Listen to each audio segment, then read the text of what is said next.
I plan to just kind of give a brief kind of update of last year, our first year in office. We just recently, last week, had our State of the City. And so I plan to just kind of give that update and kind of the vision for 2020, and then just kind of open the floor for questions. That'll probably be a bit more interactive, probably more productive with a Q&A. I know people don't like to hear someone talk for a very long time, so I'll try not to. But one of the great things, I'm humbled and appreciative to be your mayor, and very grateful for the opportunity. I think we all know we were elected December 4th, 2018, went into office on January 1st, 2019. And boy, did we have a whirlwind with our first year in office. Truly focused on our internal why, which is to unite Little Rock, focus on bold change, economic growth, a world-class educational system, and youth engagement. And so we merely focused on those myriad of different things all of 2019. And so 2019 was a year of thinking big and being bold. And we're excited about what happened in 2019, even more excited what we can all do together for 2020. And so as you know, in 2019, we recruited close to over 1,200 new jobs to our city. Very excited about that. We hope, and we're keeping our fingers crossed, by this time, maybe at the end of February, maybe at the end of March, we will double what we did in 1 year in 1 quarter. So we really got some big announcements that's coming on, and really excited about that from an economic perspective.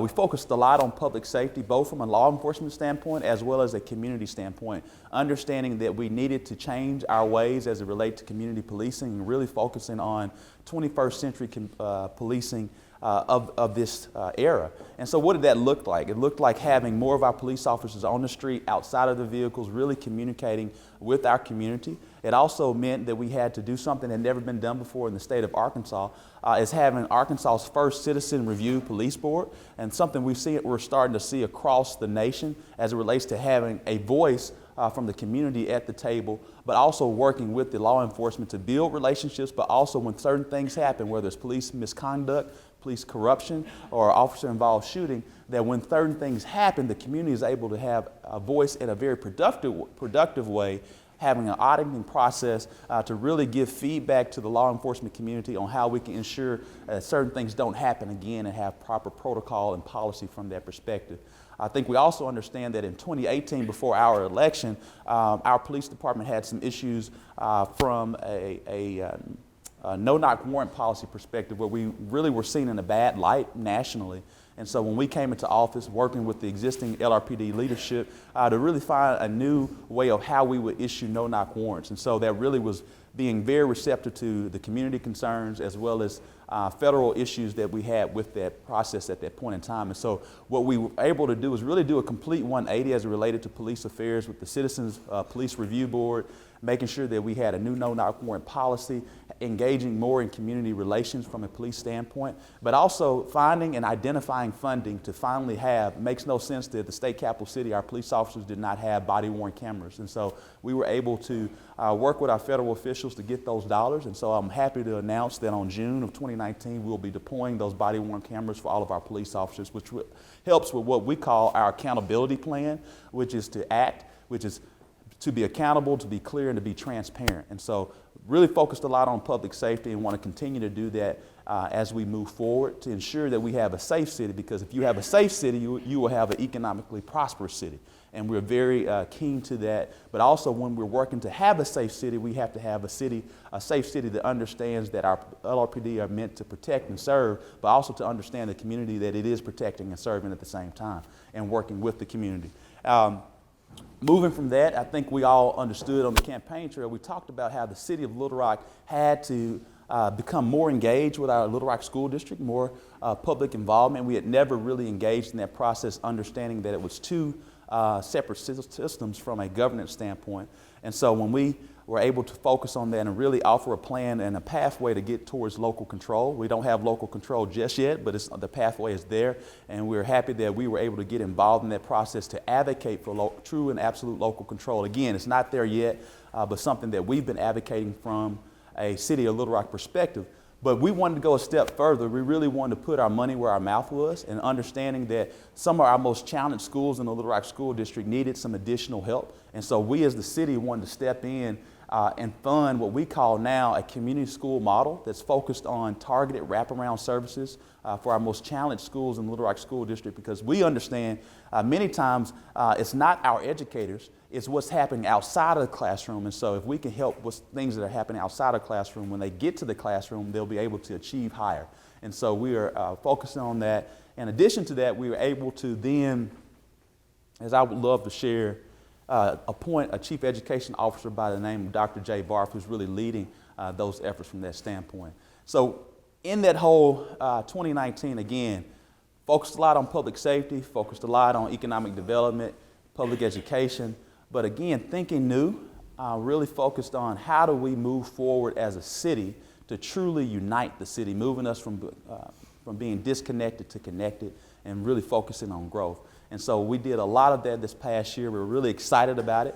With anything, you have your ups, you have your downs, but you push through. And we are excited that we were able to get through 2019. We've sensed a new realm of energy in our city that we probably have been lacking for quite some time. And it's my goal that in 2019 that we started the process of reestablishing our swagger as the state's capital city, to understand that we have to have this swagger to pursue more growth, more bold change, to understand that we are truly one of 50 unique cities in the United States. One of 50 unique cities in the United States, and own that, have confidence in it, and project it as we move forward together. Going through that 2019, again, I know I'm going pretty fast because I want to have more time for Q&A. We moved to 2020. We were able to have our State of the City this past year. Clearly, we talked about what I just said in 2019, but we focused a lot on the future. And so we're excited that in 2020, the things that we'll be focused on, we're going to institute a new Chief Equity Officer and establish an Office of Diversity, Equity, and Inclusion to truly ensure that we increase the number of women and minority women-owned businesses and how they reflect the spend in our city, with a goal of at least 25%. Cities of our size are at 25% or higher. Right now, the city of Little Rock is at 13 or 14%, and so we want to shoot for higher heights. But not only focusing on women and minority-owned businesses, but understanding true diversity and inclusion efforts and what we're doing as a city to forward that movement to truly unite the city. In addition to the Chief Equity Officer, we talked a lot about, what I love to focus on is that sooner or later we have to be bold. And so part of being bold is understanding that we have to have a moonshot. And so I've talked about before the need for the city of Little Rock to start down the pathway and the process of having light rail. But we know we can't do it in 3 years. Light rail, it costs millions of dollars. But we need to start planning for that process and understanding that mobility is changing, and we have to meet mobility with the people and the citizens of Little Rock. But not only Little Rock, understanding that we truly are the urban core when we have a light rail system is connecting Central Arkansas together from a mobility standpoint. And so what we plan to issue by the end of March is a 2030 plan. We spent a lot of time in 2019. We had a number of different task forces, and the reason that was very intentional, to bring the community in to figure out what the community wanted us to pursue. And so what we plan to do is do a compilation of all those task forces in conjunction with what we plan to do for 2020, but really start planning for our city for the next 10 years. We need to do that now, irrespective if I'm here in the next 10 years. We have to start sowing seeds for future growth now, and understanding that as we raise our level here at the city of Little Rock, you have to plan at the same time. So we're going to be thinking big. We're going to pursue bold efforts, but you have to do that sometimes with deliberate haste, and that's what we plan to do with our 2030 plan. And then finally, one of the things that I talked a lot about in the State of the City, I'm sure you may have some questions about it later, is our effort in focusing on a 1 penny sales tax initiative to fund quality of life and place initiatives that our city desperately needs to continue to grow. And a part of that quality of life and place initiative that we plan on pursuing with this 1 penny is to focus on how do we revitalize, reimagine, and repurpose War Memorial Park, Hyman Park, and then also what are we doing with the existing 64, and let me repeat, 64 parks that we have in the city of Little Rock to ensure that we maintain what we have and upgrade what we have as we move forward. And enhance our zoo. As we know, we have a world-class zoo here in the city of Little Rock that's not only an asset and a jewel for our city, it's an asset and a jewel for our entire state. And so those dollars will focus on the parks and zoo. We also want to focus on a strategic infrastructure improvement program because we understand that infrastructure is the foundation of economic development. For far too long, we've neglected areas south of 630 and east of 30 that need more attention to improve the infrastructure so it can be right for economic development. But at the same time, we also understand there are already growth areas in our city, and we should not be piecemealing projects. No reason why Bowman Road is not complete yet. And so what we have to do is stop waiting on the private sector to do something, but most times in true economic development, the public sector makes the investment and the private sector then follows and then brings the growth. And so we have to have this strategic infrastructure improvement program to issue that type of growth, but make certain that that growth is also equitable at the same time. So while we're going to be funding growth in West Little Rock, we're also going to be making sure that equity is available for south of 630 and east of 30 were areas that have not been paid attention to, and we all rise together at the same time, but being very intentional about it. In addition to that penny of what those dollars will focus on, I've talked about infrastructure. There'll be an economic development portion of it for economic development quick action closing fund to focus on how do we forward growth for existing businesses who are right here in Little Rock because they're already here and they're going to focus on here. We got to help them grow at the same time. Workforce development and training. And then finally, I think, which is something that's near and dear to my heart, is early childhood education. This penny also will focus on, irrespective of income, if you are a Little Rock resident and you have a child that's part of the early childhood education years, that it will be funded through this penny sales tax. So it puts money back into our residents' hands because we know that child care can be anywhere from $500 to $1,000 a month, depending on where your child is going in the early childhood years. And so, but also, we also understand in understanding studies that the earlier that we start educating our children before they get to the first grade or kindergarten, the better there is for the rest of their life. And so we are focused on, again, long-term planning. How do we transform our city? And we transform our city by having quality public educational schools, having quality safety that's focused on community relations, long-term planning like this 2030 plan, thinking bigger, pursuing bolder efforts, reestablishing our swagger, but focusing on our internal why, which is truly uniting our city, moving us from being disconnected to connected. So that's what we did for 2019. That's our plan for 2020. We're going to shoot for the moon in 2030 all right now. And I just want to open the floor for questions now. And I was intentionally fast so we can have more time for Q&A. Yes, sir.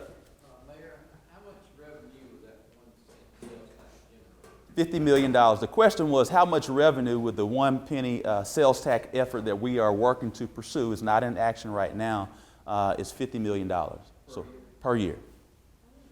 Again, we plan on using that 1 penny to enhance War Memorial Park, connect our parks and trail system, work to create a world-class mountain bike area and trail system with Hyman Park.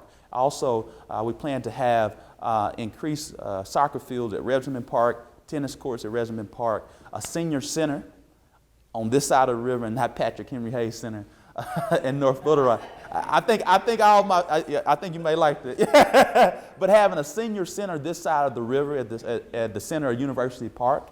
And also, again, as I shared, reinvesting in the existing parks that we have 64 parks, which includes the Riverfront Park. And so upgrading those parks because they haven't had as much attention as they needed to as well to upgrade. So we got something a little bit for everybody to make it equitable. But again, what we'll probably highlight the most are those really big projects at War Memorial Park, Hyman Park, which are very anchoring institutions in our city. But again, it's also having a regional youth sports complex. Because as we all know, we have a lot of our residents that are leaving Little Rock every Saturday and Sunday for youth baseball, youth football, and basketball. And guess where they're going? They're going to Bryant, they're going to Benton, they're going to Conway. And on top of that, this youth sports thing, it's an economic generator. They're spending money to play in the leagues. They're paying parking. They're paying to be a part of the league, thousands of dollars.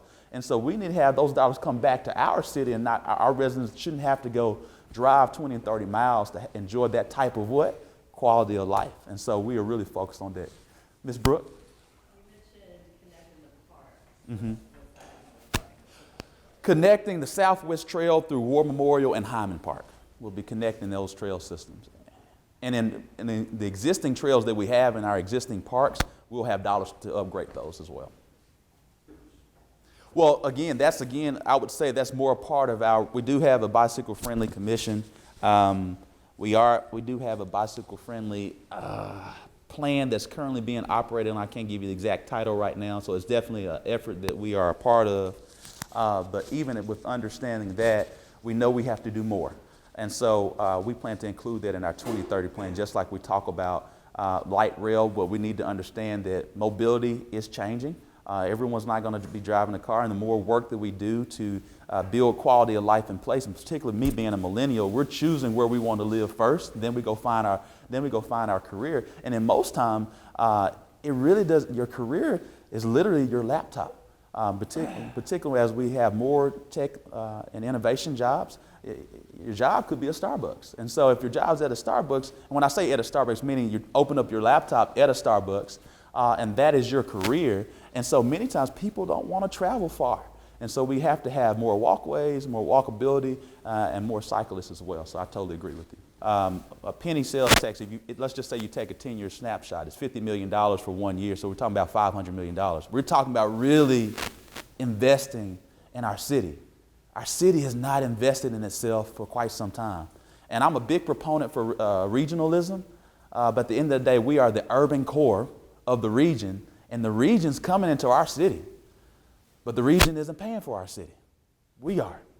So, we have a number of folks. You can go look at I-30 at 4:30 and see so many people that are exiting our city. But guess what? They were driving our roads, creating potholes, using our water and sewer system, which we want them to, because when they're here, they're paying sales tax too. They're going out to eat and doing this, and we want them to participate as part of our economy as well. And so, but that comes with cost. And so we have to reinvest in our city to kind of take us move forward. And so to answer your question, when you're talking about just in a 10-year snapshot, that's $500 million.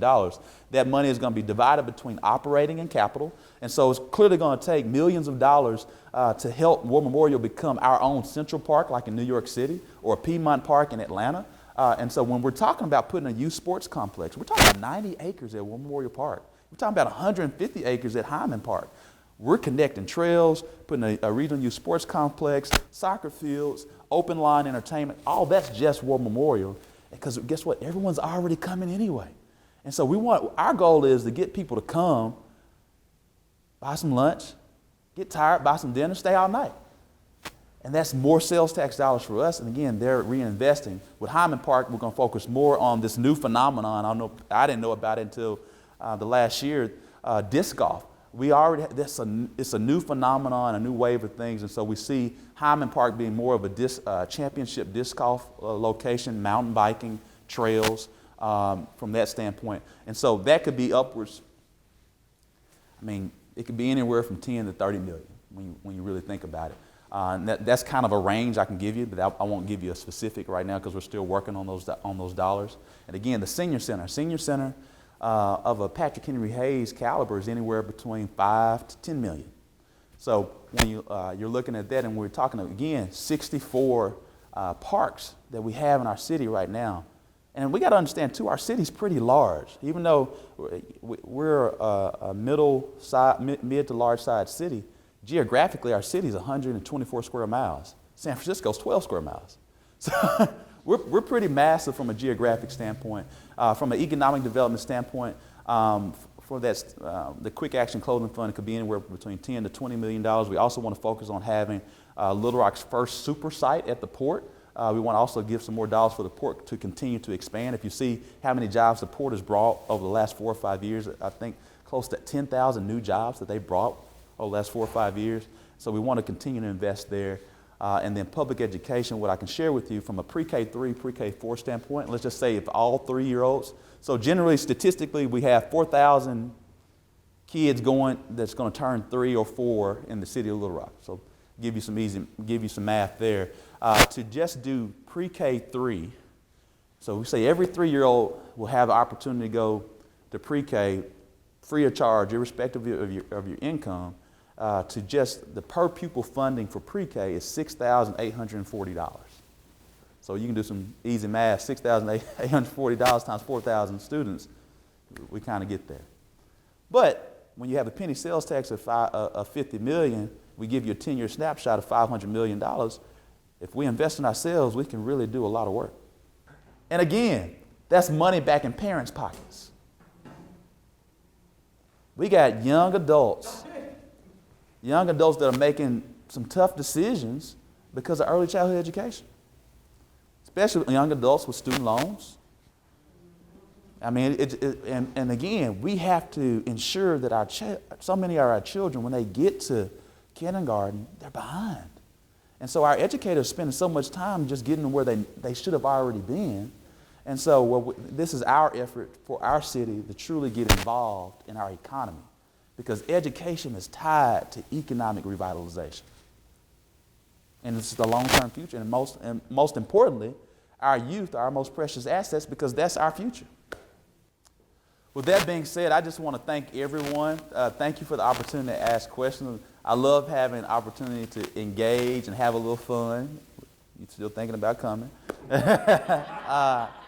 But no, seriously, we're asking great questions. Whether you live in Little Rock or not, you're part of Central Arkansas region. But I do firmly believe this penny sales tax is going to help us reinvest in our city for future growth. And again, we got to continue to have greater confidence about ourselves and our city as we move forward. And again, our internal why is to unite our city, moving us from being disconnected to connected. And when we're being intentional about that, value of diversity abounds. And that value will take us to higher heights. And that's why we're trying to not only unite Little Rock, we're trying to lift Little Rock in this penny sales tax initiative that will hit home, whether it's if you are in love with parks and trails, or you're in love with ensuring that we have quality and clean streets, to economic development and public safety, all in the ball, so we can be a better city. And so that's what we're focused on, and truly lifting Little Rock. And I want to thank you for this opportunity to ask questions. Please, as we continue to get you more information about this sales tax and when we decide to put it on the ballot, hope you will consider to vote for it. Thank you.